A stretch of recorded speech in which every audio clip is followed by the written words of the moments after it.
My God. I had completely forgotten this picture. Good memories? An optimist, are we? It's like remembering the last day of summer. Scenes full of joy, picturesque landscapes, and yet the light is faint and the air is still, the calm before the storm. I know that feeling. I figured that much. I can see it in your eyes. We met in the Army. We were all professional athletes. They called us the Olympic Five. Who's the guy on the right? Angus Mitchell, our combat medic, and a doctor with the New York Warriors. It was Spanow who got him assigned to our platoon. Hey, isn't that Craig Spano? The guy on the Morley's billboards? Yes, indeed. Our captain. He was the oldest, after all, and star of the New York Warriors. He was an orphan, you know. But he loved the sport so much that he said baseball was his family. He was the one who had Mitchell assigned to our platoon. Who's the guy on the left? Ah, Viktor Sukovsky, the athlete. You've probably heard of his medals. Was Dunn already boxing? Yes, he was. I had already seen him fight before I even met him. He was as humble in the ring as he was in life. He'd always let his rivals take the initiative. I remember how he barely dodged the blows. If you didn't look at his feet, it seemed like he wasn't even moving. And the footwork, pure dancing. You could almost hear the music. The song would play until his opponent was exhausted. Then came the drum roll, followed by Dunn's victory by KO. What about you? I had just signed with the Milestones. I hadn't even played my first game, but people said I had a bright future ahead of me.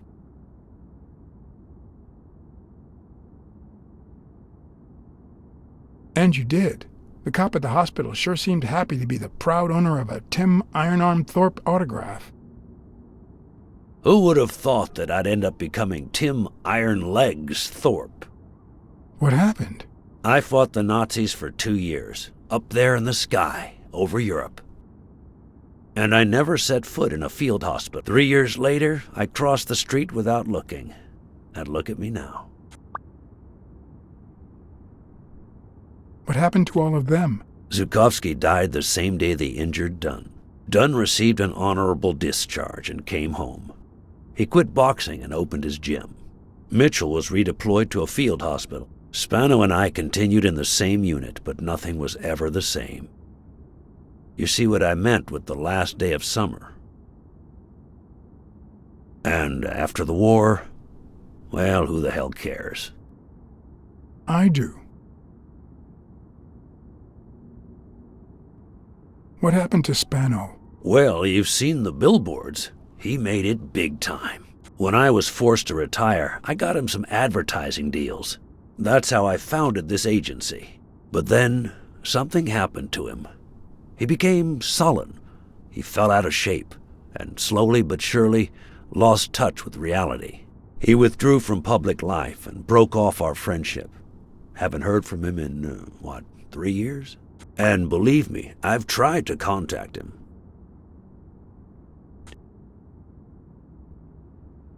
What happened to Mitchell after the war? Mitchell? Who knows? We lost touch. I hope he's doing well.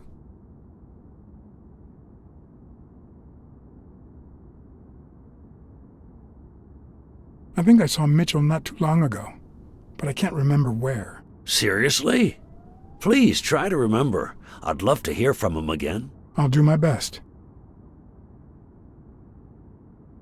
You think Spano might have been involved in Dunn's death? Spano? No way. He and Dunn were always... Well, Spano's changed so much that it's hard to say. Allow me to double your wage. You have to find the murderer. Maybe Dunn stayed in touch with Mitchell or Spano. Maybe even with both. But he never told me anything. Maybe Sonia knows. I doubt it. But that's not the only question I've got for her. May I?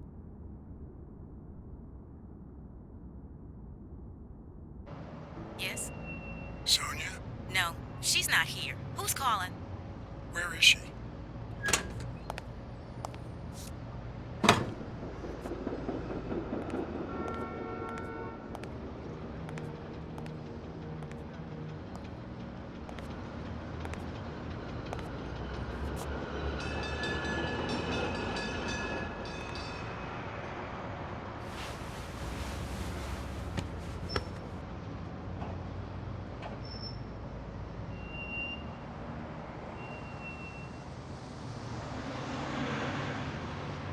You know, it's dangerous. Have you ever wished you'd never been born? What?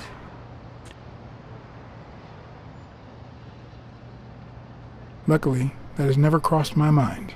Then you can't help me. First time was right after moving to New York. I hated my mother. She was the reason we moved from the countryside and the smell of freshly mowed grass to this dirty city and the smell of medicine. Her medicine. The second time was after she died. I hated myself for having hated her before, for not having loved her enough. The third time was when my father shut himself off. I hated him for that, for abandoning me, for giving in to the booze. Now he's dead, so take a guess.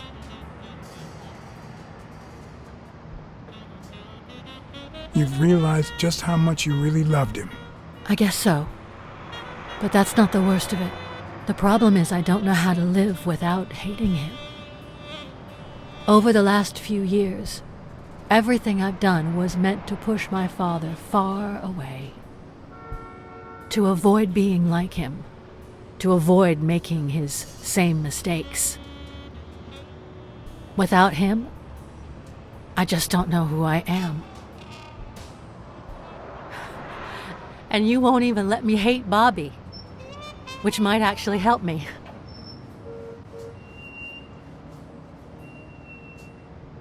The more you hate, the worse you feel. You think I don't know that? I need someone to blame. Without that someone, I have only myself to hate.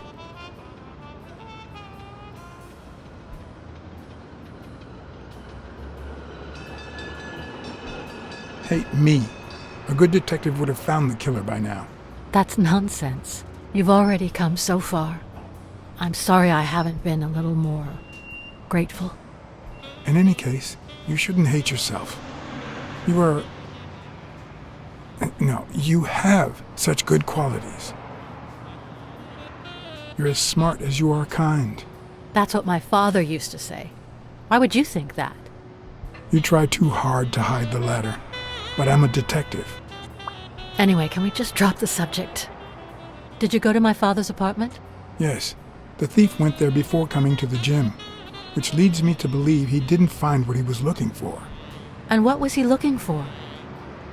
That's what I intend to find out, with your help.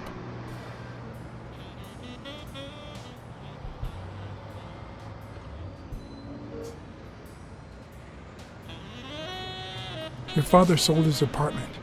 The new owners move in 2 weeks. What? I'm sorry. I think he used the money to buy a new place with Mary Purnell. You'll have to talk to her sooner or later. My father. Even now, he finds new ways to make me hate him.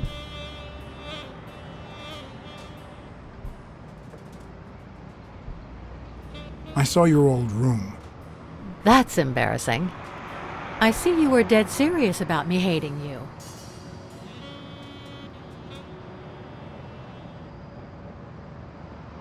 I found a baseball glove with Spano's autograph in your room. Oh, I've never seen it. My father must have put it there, although I don't remember him having a signed glove. It's odd that there are practically no toys or memories of your childhood in the room, except for a small music box. That box? It might just be my last happy memory.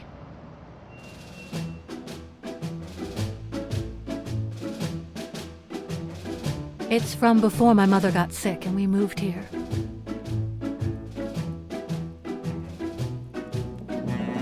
loved reading stories about pirates.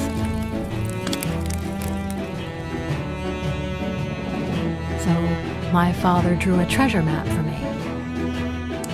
I searched the whole house, one clue at a time.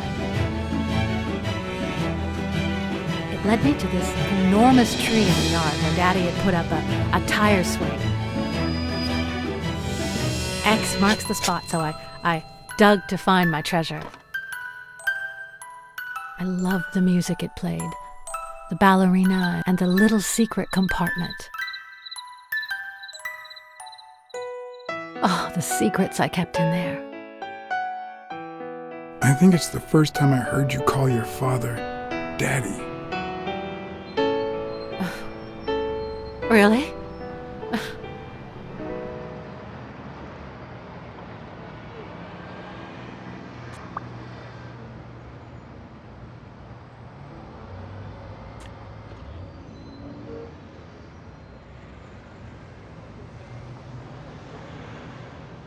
Did the abacus inspire you to dabble in finances?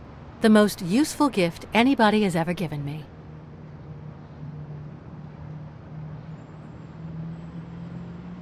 A gift from your Uncle Tim?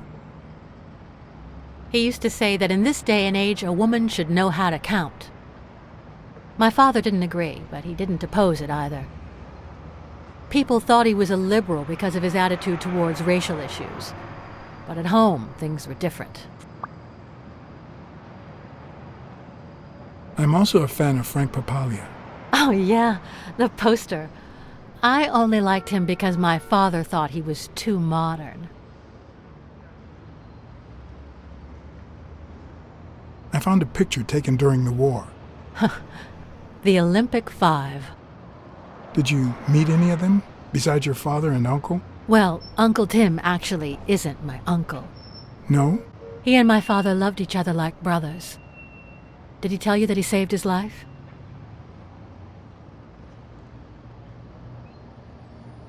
Your father saved Thorpe? They were flying over Brittany in a 3-unit fighter plane. Zukovsky was the pilot, my father was the co-pilot, and my uncle manned the machine gun. Suddenly, enemy fire killed Zukovsky and injured my father, which is why he never boxed again. My uncle jumped out of the gun turret, ran to the cockpit, and managed to pilot the plane to safety. Oh, the times my father told me that story. And now...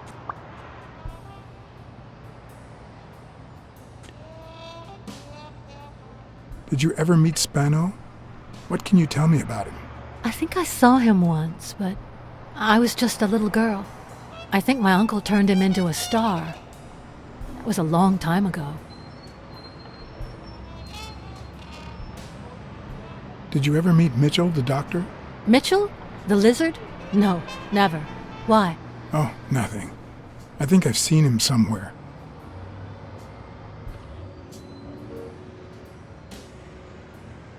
Your dad had great taste in music. So, better taste than I had as a child? Well, now you've put me on the spot. You don't know how happy that makes me. Are you cold? A little. Maybe I should go. Anyway. Thanks for the company.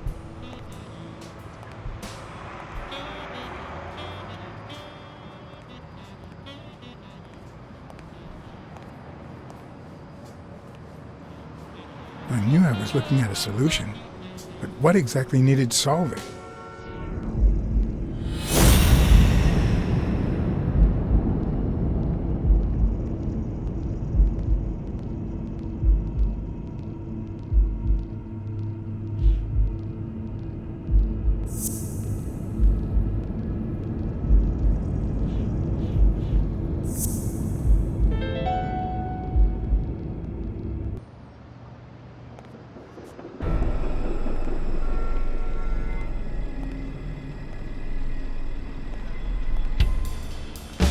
I'll never understand why detectives and criminals bust you while they fight each other in the picture. What a waste of breath, focus, and energy.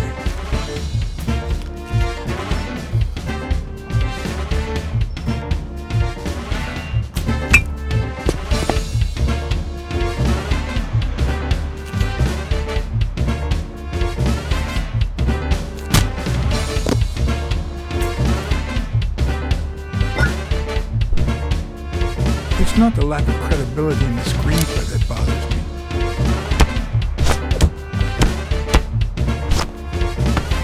Plus, it's actually pretty handy.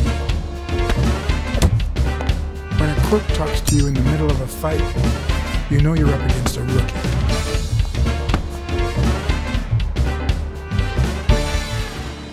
And if he doesn't even say, "Help me, please,"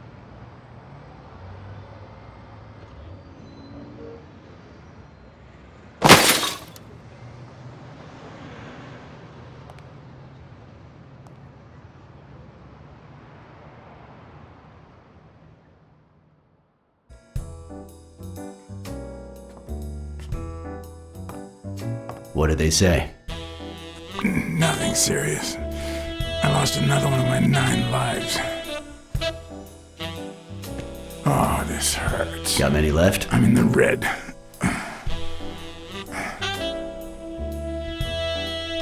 You hasn't woken up yet? Nope. We're gonna be here a while. Vulpine, 7 letters.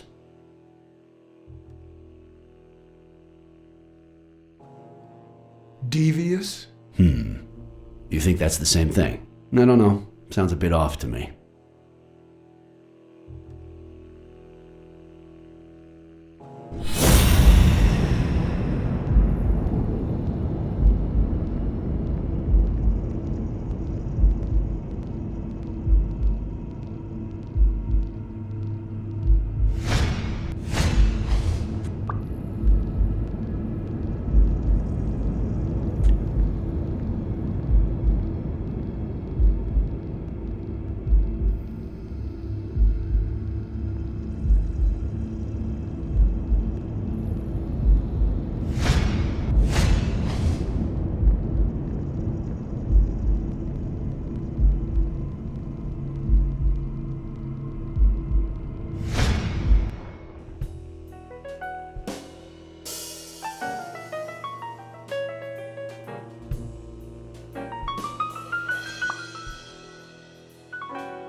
Wait, I know. Vulpine, 7 letters. Cunning. What are you looking for? Nothing. Will he live? He'll live. So what have you found out? Randall Lee. Apparently in love with our penitentiary system, judging by the frequency of his visits. Theft, assault, extortion, minor things of the sort. Any partners? Always works alone. He's never ratted out his employers, provided they exist. Did you find anything? Is this our man? Do you have proof?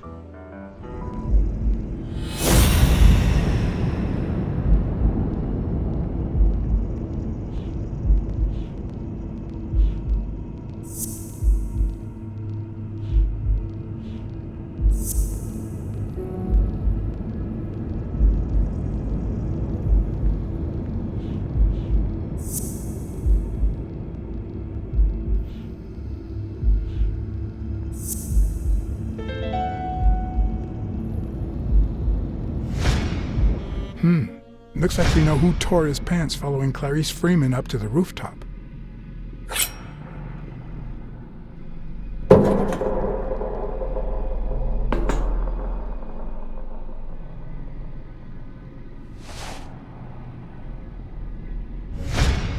His pants have a tear in them.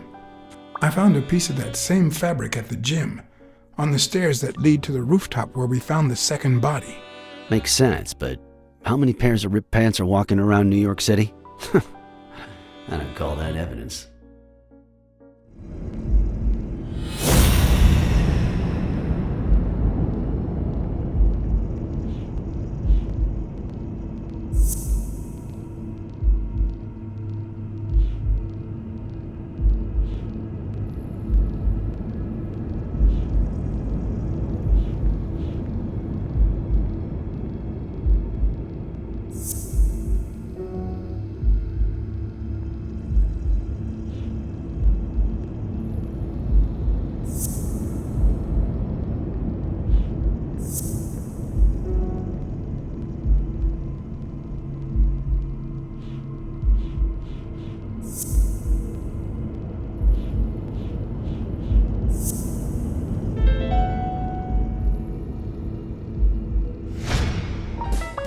The guy who broke into the gym in Dunn's place has a thing for sardines.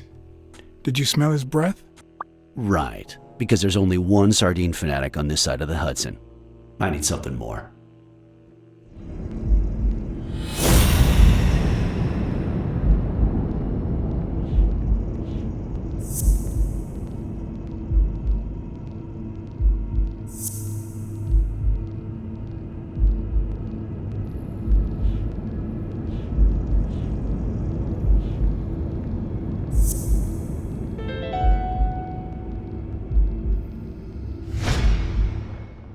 I saw footprints from those very same shoes next to both the gym murders. Unless you're telling me that shoe is a limited edition, I'm gonna need something else.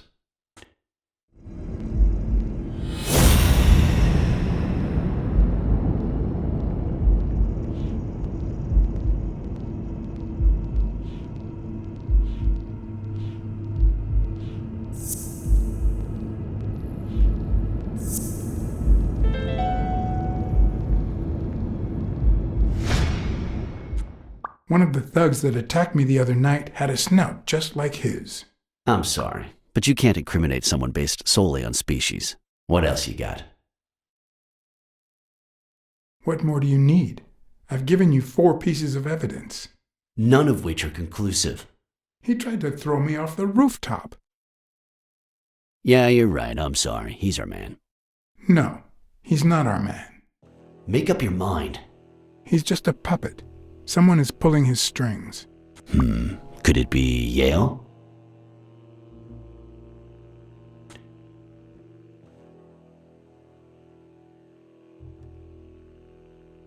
No, I'm still certain.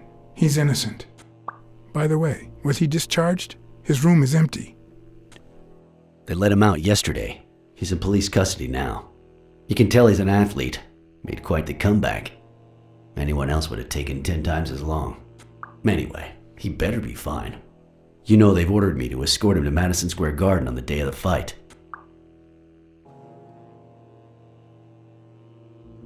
That's the first I hear of it. Quick, what do you want? Good cop or bad cop? I'm the good guy.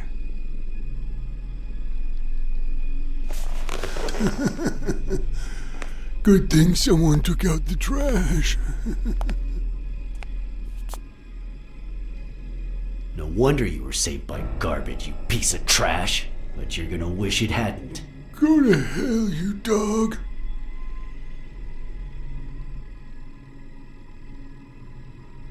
Don't pay any attention to flat feet, Mr. Lee.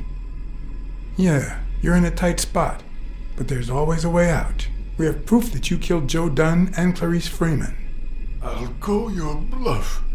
You ain't got nothing. Are you acquainted with our usual witness program?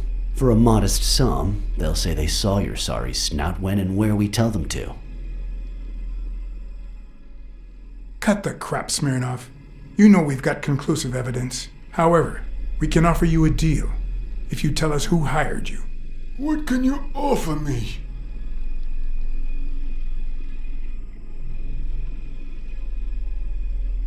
We could significantly reduce your sentence. I could testify that you helped me on the rooftop. That's a start, but it's not good enough. I want in on the witness protection program. New city, new job, new identity, and a clean police record. That's the only way I'll talk. Meanwhile, I want police protection 24/7. I'm afraid that... Whoa! Watch out!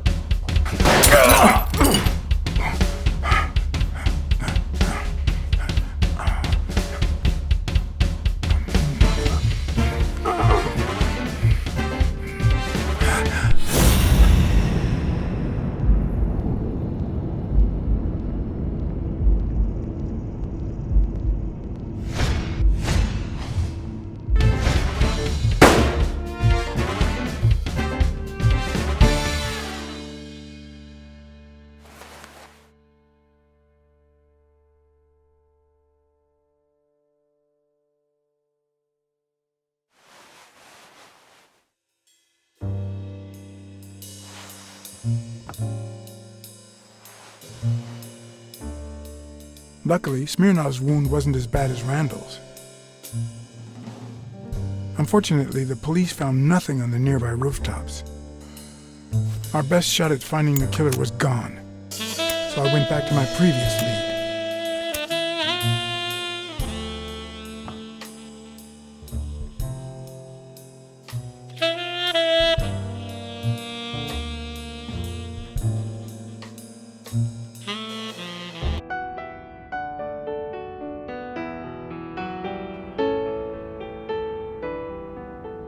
It's from before my mother got sick and we moved here. I loved reading stories about pirates, so my father drew a treasure map for me. I searched the whole house, one clue at a time. It led me to this enormous tree in the yard where Daddy had put up a tire swing.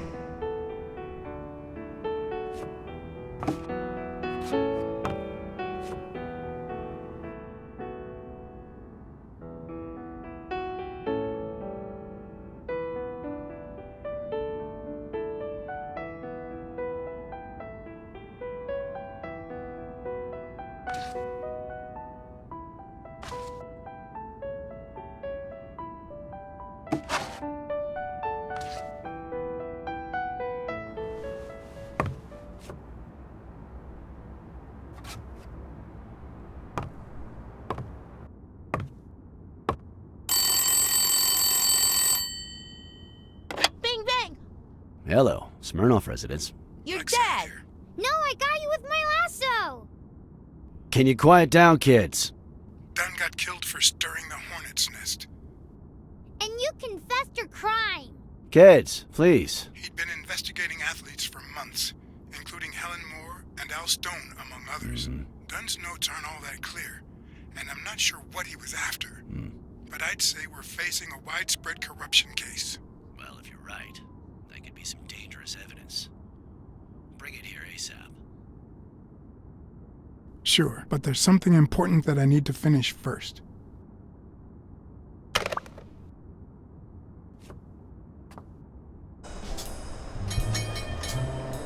I wanted to follow a certain lead on my own before Smirnov had the chance to see anything.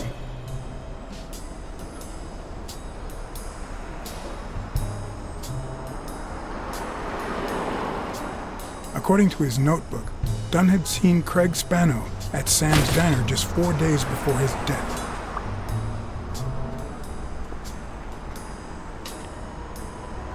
Get out of here, pussy!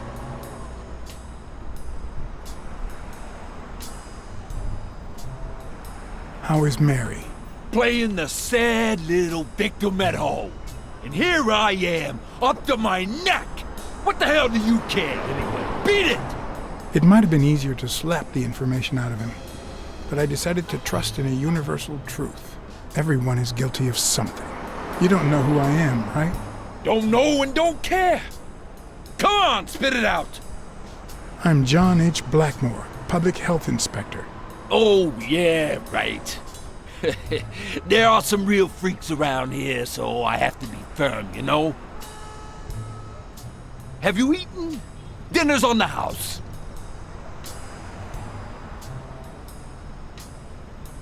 After you answer my questions. Sure, go ahead. Your call. Always at your disposal, Inspector. Ask away. Fear turned him soft and made him talk. Sure enough, Dunn had been there a few days back with a chimpanzee who matched Spano's description. Apparently, the guy still lived with his father. Dunn said he couldn't stay there a day more. For the time being, he would move into his place.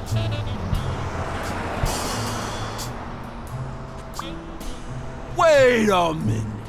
What does Public Health Services have to do with that chimp?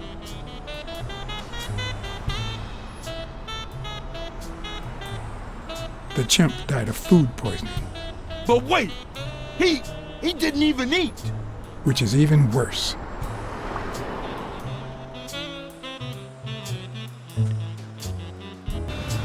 Dunn had taken Spano to his place. I wanted to believe that when Randall Lee broke into the apartment, Spano fled to his former address. But where could that be?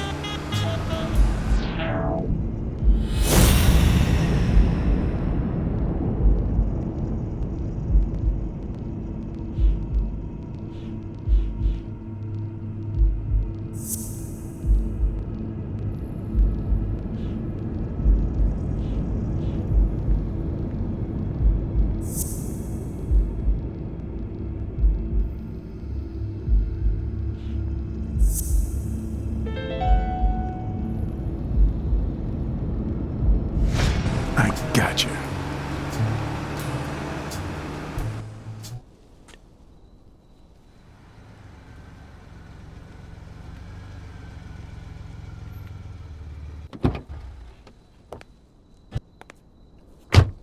If the living have rich and poor neighborhoods, so do the dead.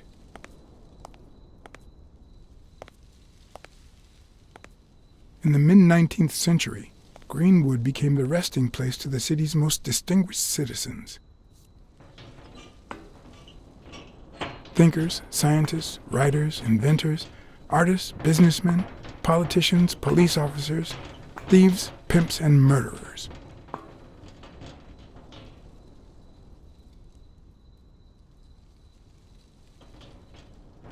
Here lie the bodies of the soulless minds that raised New York from the ground up. Now you know where to go to become somebody in the Big Apple.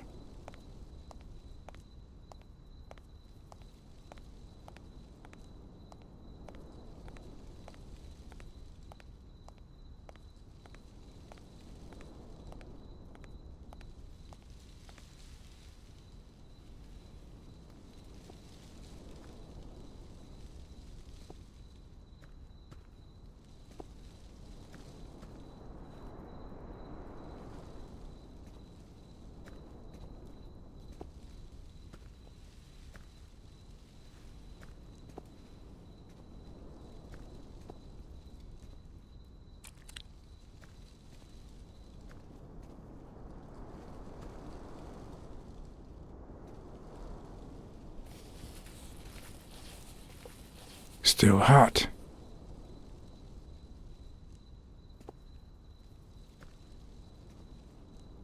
If this had been here over 30 minutes, it'd be covered in ants.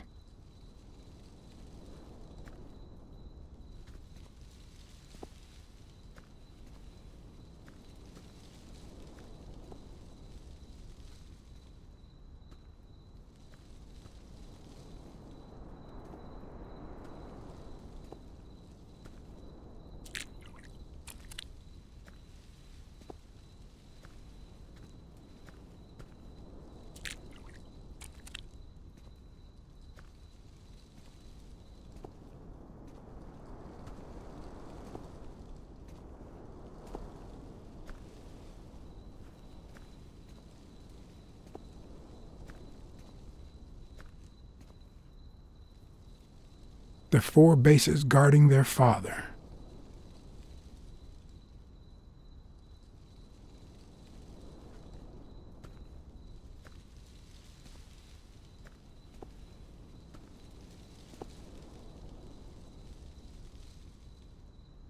A Celtic cross. Supposedly, the ring keeps the devil at bay by reflecting the sunlight. Really handy at this time of the day.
I've never trusted angels.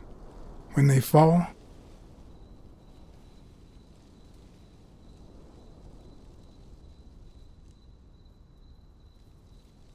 they turn into demons.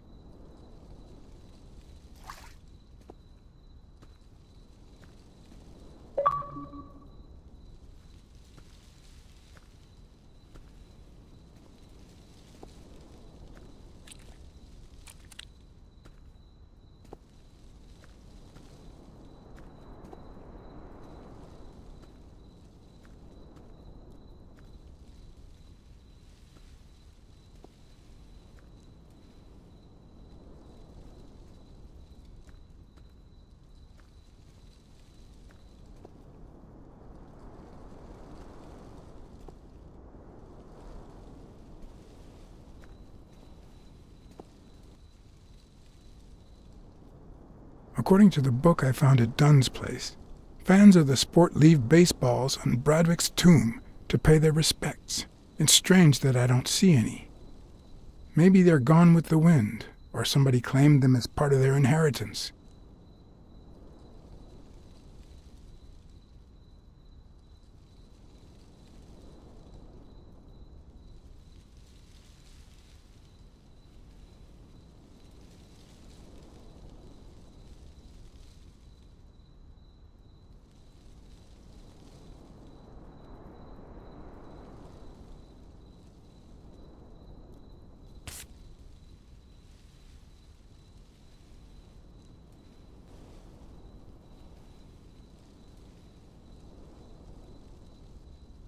It'd be even better with a skull between the bats.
I found a baseball glove at Joe Dunn's place.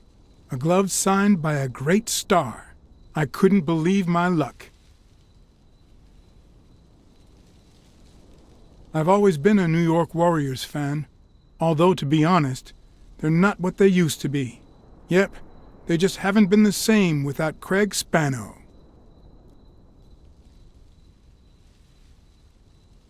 Joe Dunn met with someone at the diner, close to his gym. Then he took that person to his house, so that he didn't have to live at the cemetery.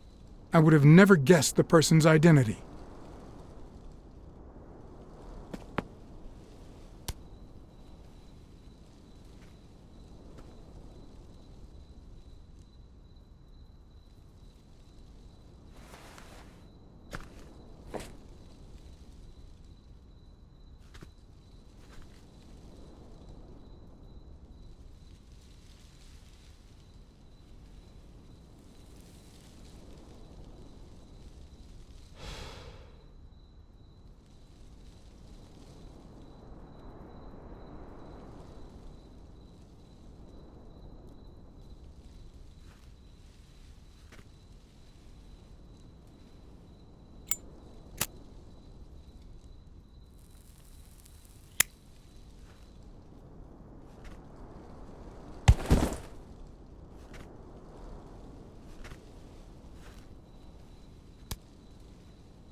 you? I'm John Blacksad, private investigator. How's Joe? One question at a time. It's my turn.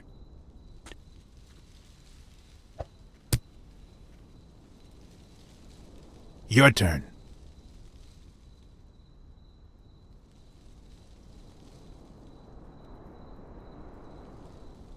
What was your glove doing at Dunn's place? Because Dunn said he was shaking the hornet's nest, that sooner or later they'd come after me, because they wanted to kill me, because he offered me his home, and then vanished, because I waited for him for 2 days, and then they came to get me, because I had no time to take my glove when I escaped through the window. What did he want from you?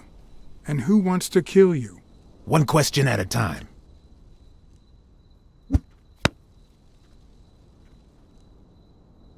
How's Joe? What would happen if I told him the truth? Would he lose it? Could I take that chance? Joe Dunn is dead. Murdered. I told you, Joe. How did it happen? One question at a time. My turn.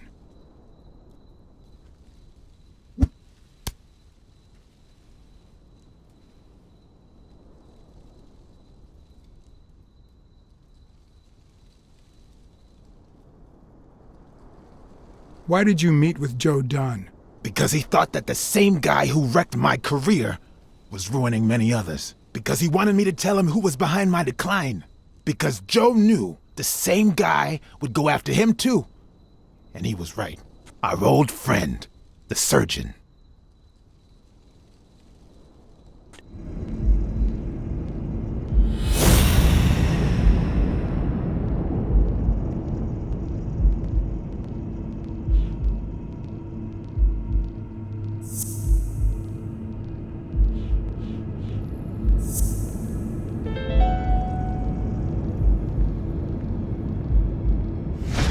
Is Mitchell the surgeon? Is he the person behind all of this? That surgeon you mentioned, is he... My turn.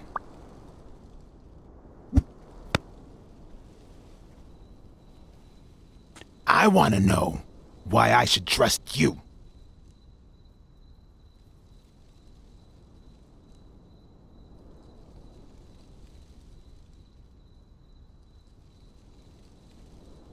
Do it for Joe Dunn, our common friend. It's my turn. That surgeon that you mentioned, is he in this photo I got here? Ow!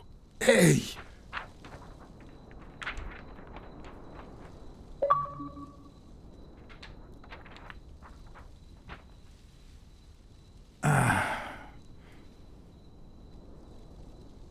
Hey, that toss was... Huh?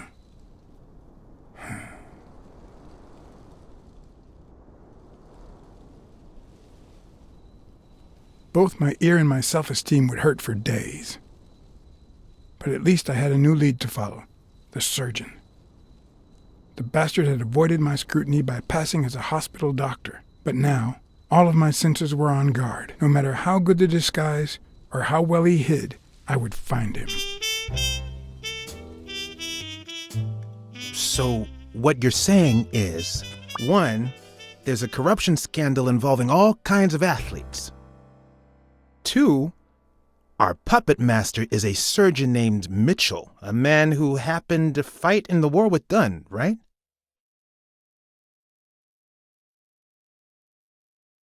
Every lead I've found points to him. Anyway, where was I? Number 3, right? 3. Since Dunn was on his trail, Mitchell hired an anteater to get rid of him.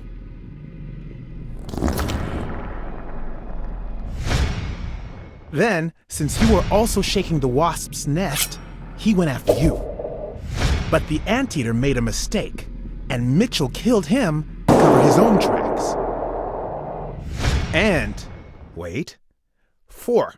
The key to all this lies with a common friend of Dunn's and Mitchell's, Craig Spenow. Do you really trust him?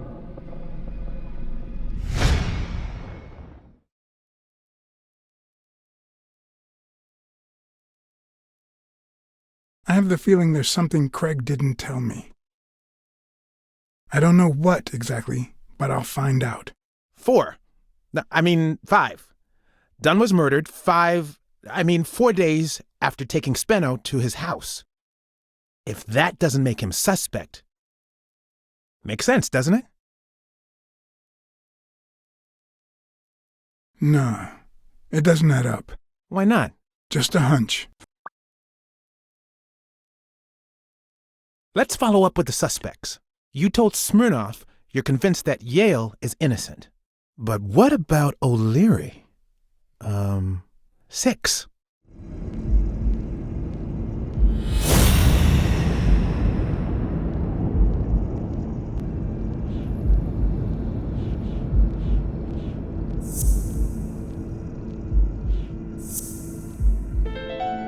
O'Leary wouldn't have sent Randall to kill Dunn. He would have dragged him to his basement, given him his little speech, and then killed him himself.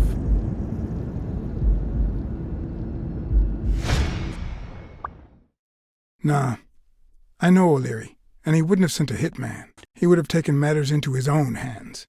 What about Cassidy? 7, right?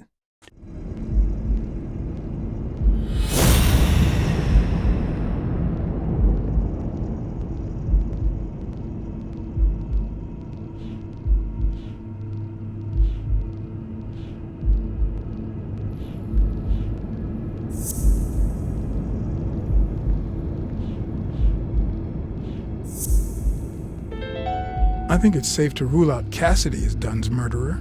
He seems too impulsive to have planned such a twisted crime.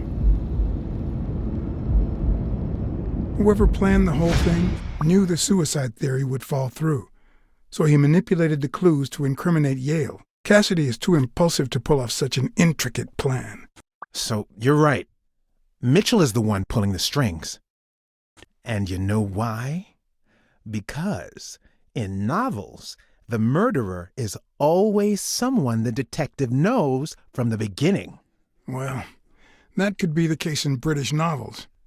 You know, where everyone in the mansion where the murder took place is a suspect. But this might just be an American whodunit, where the detective doesn't even meet the culprit until the last scene. You mean we still don't know who's pulling the strings? I didn't say that. How did it go with Helen Moore? I didn't get anything, even though it started out really well. I asked to interview her along with her boyfriend, Al Stone. Since I'm a big shot, they were happy to oblige.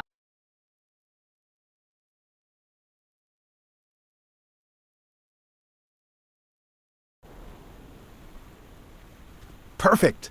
Now, time for the interview. I'll go back and forth so you don't get bored. So, who goes first?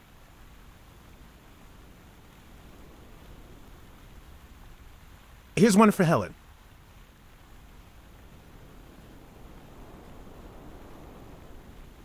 Dating a boxer can be dangerous. Aren't you afraid that those blows to the head will take a toll on his intellectual capacity? Honey, take a look at my man and then look at yourself. You really think I'm with him because of his intellectual capacity? Helen! Write this down. Nothing will change my man. His smarts, manliness, and integrity are all boxing proof. Okay, now. Here's a question for Al.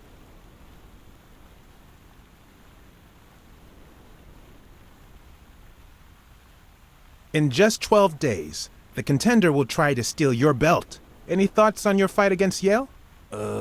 Yeah, sure. My Al is going to kick that thug's behind. Isn't that so, honey?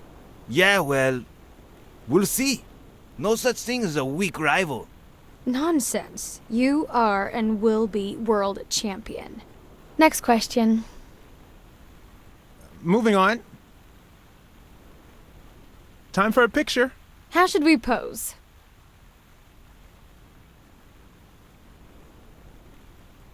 Show me your weapons.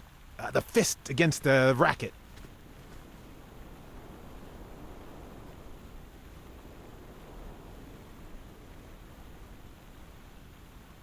That's it. Perfect. Now what? Okay, Helen.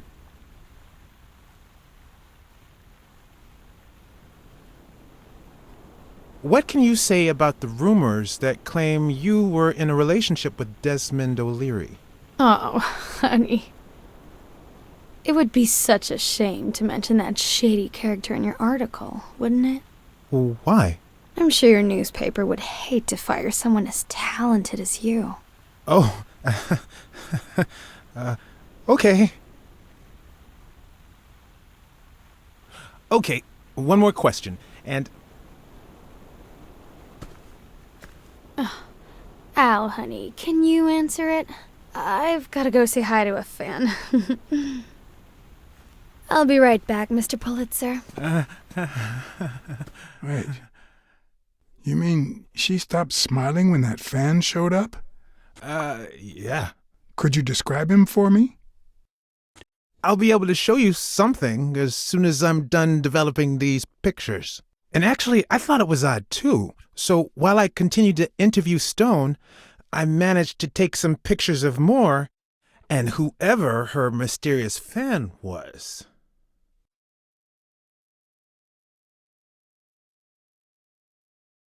All right, so where were we?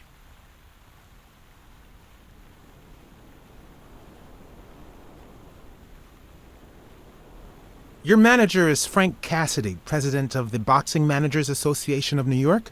According to him, only boxers working with member managers should be allowed to compete. What do you think about that? Cassidy is a great manager, really. No complaints there. And the work he's putting in as president of the association is really valuable. But, I don't know, maybe in this case, Joe Dunn was right. Wait, no. Could you keep that last comment off the record? You know, on the down low. My lips are sealed.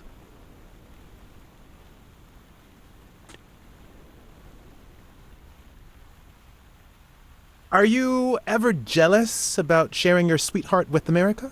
Well, I wouldn't say I'm jealous, but I know that someone so popular and honest can draw the wrong kind of attention. There are plenty of people who would love to put an end to her career, so it's not easy.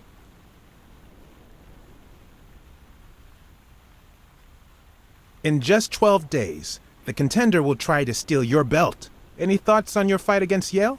Well, supposedly the odds are in my favor, but there's no such thing as a weak rival. And, you know, Bobby Yale might be young and going through a rough patch, but he's had an amazing streak, so I'll do my best. Let's get that picture taken.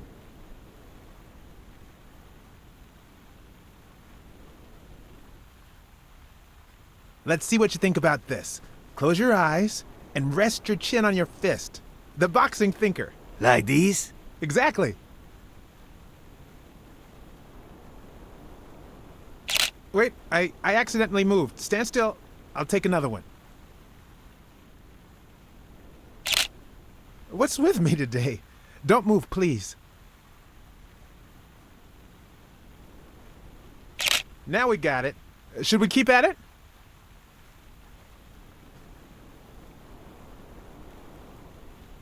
I'm going to take one more, all right?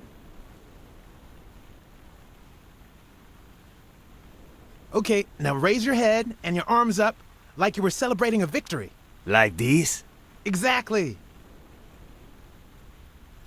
What's up with me? Stand still. I'll take it again. I can't seem to get it right. Don't move. It's about time. Finally, we're all set.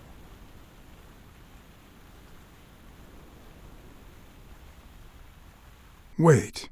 So, are you telling me the photos are developed? Or is that what you said to Stone? Both. Just look.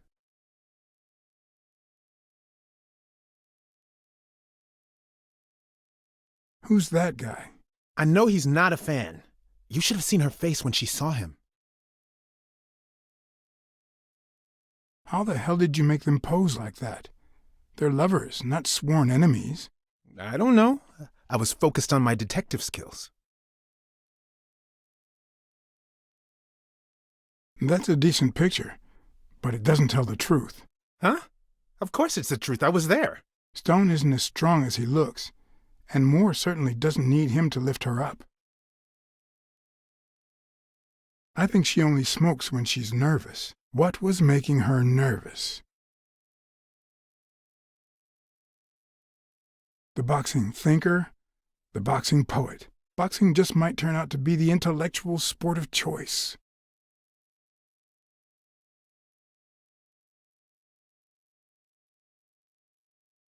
You know, I thought he'd be cocky, but he didn't seem too convinced about beating Yale. Well, maybe he's got reasons to doubt. Look at his hand. Is he pulling something out of Moore's purse or putting it in?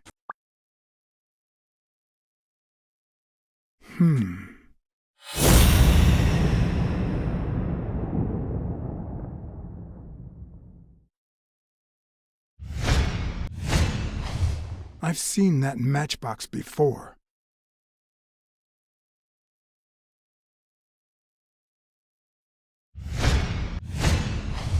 Wait, that's him. Who? Mitchell, the surgeon. Seriously? Ha! We got him! Not yet. Right. We still have to find him.